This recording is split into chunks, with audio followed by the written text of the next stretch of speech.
কর্মসংস্থানের হাল খারাপ, চাকরি নেই শিক্ষিত বেকারদের। কাজের সন্ধানে ভিন রাজ্যে পাড়ি দিচ্ছেন মানুষজন। তবে স্বল্প কর্মসংস্থানের পরিসরে ঢুকে পড়ছেন অযোগ্যরা। ফলে 3 চাকার ভ্যানে ভাগ্য ফেরাবার মরিয়া চেষ্টায় শিক্ষিত শুভঙ্করেরা। 3 ভাই গ্রাজুয়েট, বাবার বয়স হয়েছে। এ বয়সে পেশায় ভ্যান চালক বাবার কষ্ট সহ্য হয়নি, তাই সংসারের হাল ধরতে 3 চাকায় ভরসা। শুভঙ্কর বিশ্বাস হাবড়া বিধানসভার কুমড়া গ্রাম পঞ্চায়েতের মধ্যপাড়ার বাসিন্দা শুভঙ্কর স্থানীয় গোবরডাঙ্গা হিন্দু কলেজ থেকে গ্র্যাজুয়েট হন 2022 সালে। ভাইরাও গ্র্যাজুয়েট, কিন্তু কেউই চাকরি পাননি।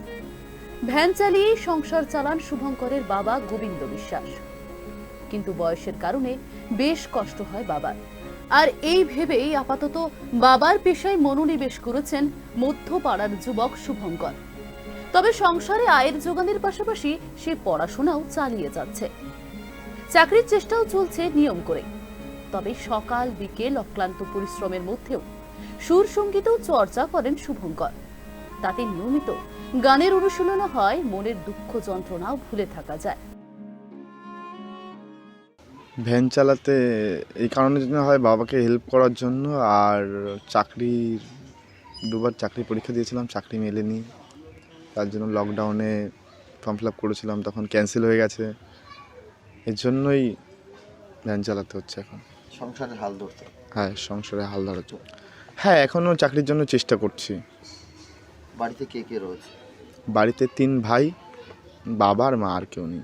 3 ভাই গ্রাজুয়েশন? হ্যাঁ, 3 ভাই গ্র্যাজুয়েশন কমপ্লিট। চাকরির পড়া সবাই পড়ছে? হ্যাঁ, সবাই চাকরির পড়া পড়ছে। কিন্তু চাকরি কি হচ্ছে? না, কারোর এখনও কোনো চাকরি হয়নি, বছর ধরে ভ্যান চালায়। তখন কি পড়াশোনা করতে করতে ভ্যান চালাও?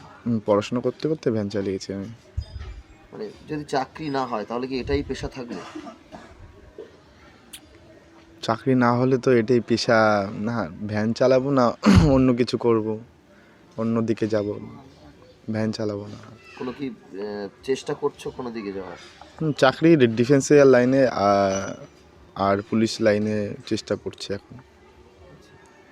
মানে এক প্রকার কমপ্লিট করে ভ্যান চালাচ্ছি। খারাপ লাগে, কিন্তু বাবা মার মুখের দিক তাকিয়ে খারাপ লাগাটাকে খারাপ মনে করি না। এছাড়াও তুমি কি সেটা কি মনের খিদে মেটানো নাকি একদম কষ্ট দূর করা? মনের আনন্দ, মনের কষ্ট দূর করার জন্যই গান করতে খুব ভালো লাগে আমার। আমাদের একটুখানি গান যদি শুনতে দাও। মাঝে লুকিয়েছিলে, দেখতে আমি পাইনি তোমায়, দেখতে আমি পাইনি। আমার হিয়ার মাঝে লুকিয়েছিলে, বাহির প্রাণে চোখ মেলেছি, বাহির প্রাণে। আমার হৃদয় পানে চাইনি, আমার হিয়ার মাঝে লুকিয়েছিলে, দেখতে আমি পাইনি তোমায়, দেখতে আমি পাইনি। আচ্ছা, এই যে ভ্যান চালানো তোমার চাকরি না পেলে তো বাবার হেল্প কী করে করব? বাধ্যতামূলক তো ভ্যান চালাতে হয়। আর আমার পাড়ায় বা আমার গ্রামে কেউ আমাকে খারাপ চোখে দেখে না, সবাই আমাকে খুব ভালোবাসে। এই যে তোমার রুজি রোজগারের উপর কি 2 ভাইয়ের পড়াশোনাও চলছে? সেটাও কি হয় নাকি বাবার মাধ্যমেই তারা?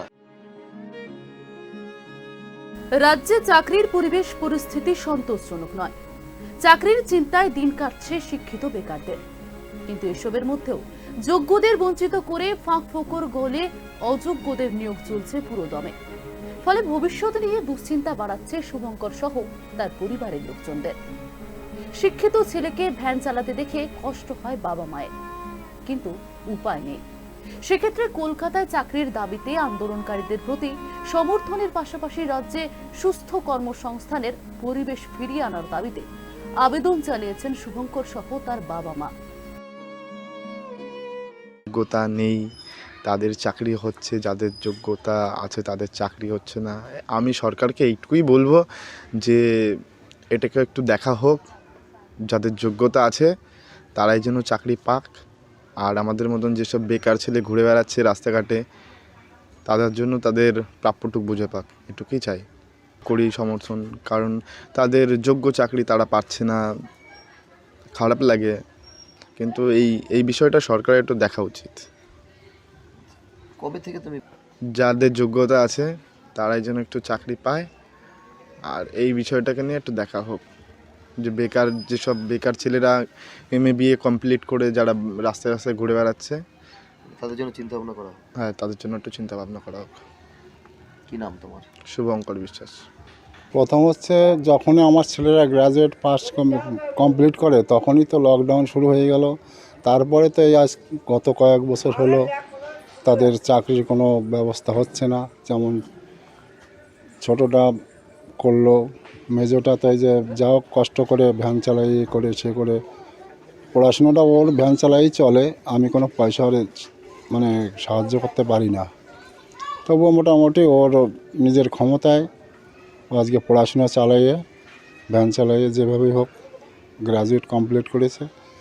চাকরির জন্য কয়েকবার পরীক্ষা দিয়েছে, কিন্তু কোনো খবর আসে নাই। কি পাচ্ছে না, কি বলবেন? ছেলেরা কি সেই বিষয়ের মধ্যেই পড়ে গেল? তো ছেলেরা যে সেই মধ্যেই পড়ে গেছে সেইটাই তো মনে হচ্ছে। যে আজকে দেখা যাচ্ছে কত টিভিতে দেখছি, কত ছেলে আমার ছেলেদের মতোই তারা কত আন্দোলন করছে যে চাকরির জন্য। আমার ছেলেরাও সেরকম চেষ্টা করছে, এখন কি হবে সেটা তো আমার ছেলে কি আরেকজনের ছেলে আর অন্য ছেলেদেরও সবাই জানে, যাতে এইভাবে গরিব মানুষের ছেলে যারা পড়াশুনো করে মানুষ হয়েছে তাদের যে চাকরি হয় এবং তারা তাদের সংসারটা ভালোভাবে মানে যোগ্যরা চাকরি পাক, চাকরি যাতে পাক। বিক্রি না হয়। হ্যাঁ হ্যাঁ, কি আবেদন? আমার ছেলে আমার সামনে ভ্যান চালায়, আমিও ভ্যান চালাই। আর ছেলে আমার ইচ্ছে ছিল আমার ছেলেদের কোনো দিনও ভ্যান চালাতে দেবো না। আজকে আমার অভাবের জন্য তাদেরও সেই কাজটা করতে হচ্ছে, এর জন্য তো কষ্ট স্বাভাবিক লাগে। ছেলে যখন আপনাকে ভ্যান চালিয়ে সাহায্য করছে বা সংসারের হাল ধরছে, তখন তো আমার তো বেশি কষ্ট হচ্ছে যে একটা ছেলে পড়াশুনোর ভিতর দিয়ে তার একটা ছেলে যে যদি ভালোভাবে পড়াশুনো করতে পারে তাহলে তার কতটা রেজাল্ট ভালো হতে পারে, আর একটা ভ্যান চালিয়ে সে পড়াশুনো করলে তার রেজাল্টটা কতটুকু হতে পারে এটা তো সবারই বোঝে। পড়াশোনা করে যে গাড়ি ঘোড়া চড়ে সে, ছড়াটি মনে থাকার কথা। আসলে শিক্ষিত হলেই সুখ সমৃদ্ধি আসবে, গাড়ি ঘোড়ার শখ সাধও মিটবে, কিন্তু তা আর হলো কই। গ্র্যাজুয়েট যুবকের গাড়ি মিলেছে বটে, তবে তা শখ বা সাধের নয়। নিরুপায় শিক্ষিত যুবকের নিত্যদিনের সঙ্গী 3 চাকার ভ্যান। এ রাজ্যে পেটের টানে পথে নামা জীবন সেনা সে একা নয়। এ তালিকায় আরো অনেক ভ্যান চালক গ্র্যাজুয়েট শুভঙ্করের দেখা মিলবে, এ কথা বলাই বাহুল্য। হাবড়া থেকে Tanmoy Kundu report, express news.